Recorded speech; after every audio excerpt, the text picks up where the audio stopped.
You know, if I don't hear a better apology from Will Smith, and I don't think it'll come, or the Oscars denouncing that kind of behavior, then I'm boycotting them. I've already criticized both John Tish and Will Smith for giving 101 relationship skills when,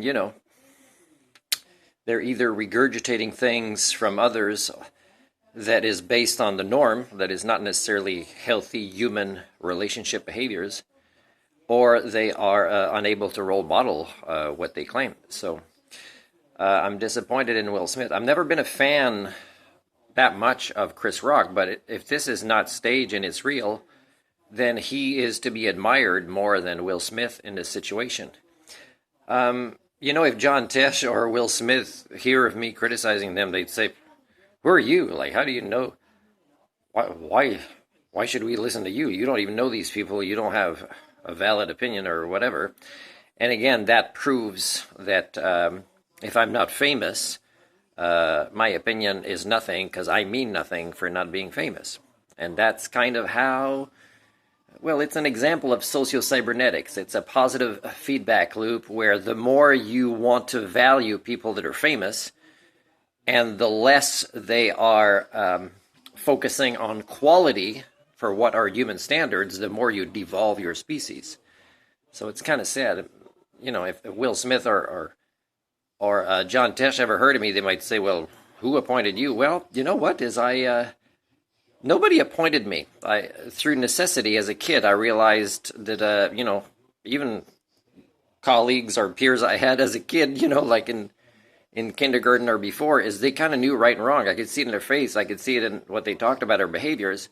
But they became more and more compromised.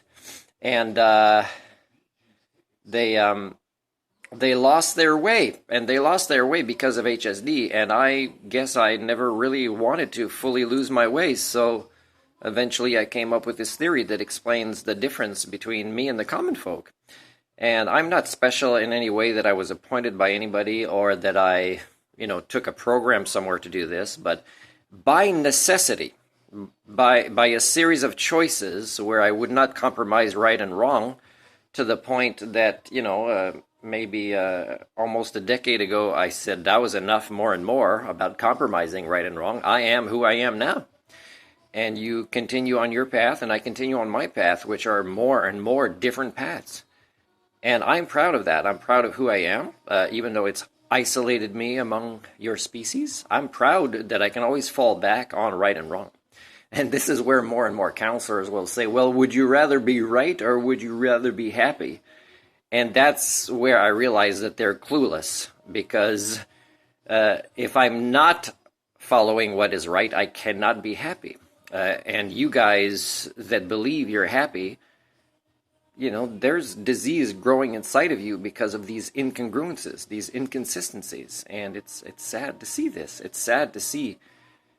I'm listening to the Avengers movie again and rewatching all of those in series, and I'm touched every time by these characters that are growing through adversity.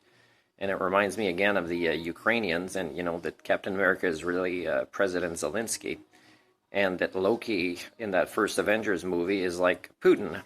And so there needs to be a Russian that wants to join the Avengers, and it would be like a really strong physical guy and a scientist like the Hulk who would eventually put Putin in his place like Loki and say, "Puny Putin." And it really is, you guys, right and wrong is so easy that you guys actually have access to that information. And we can see it in your faces.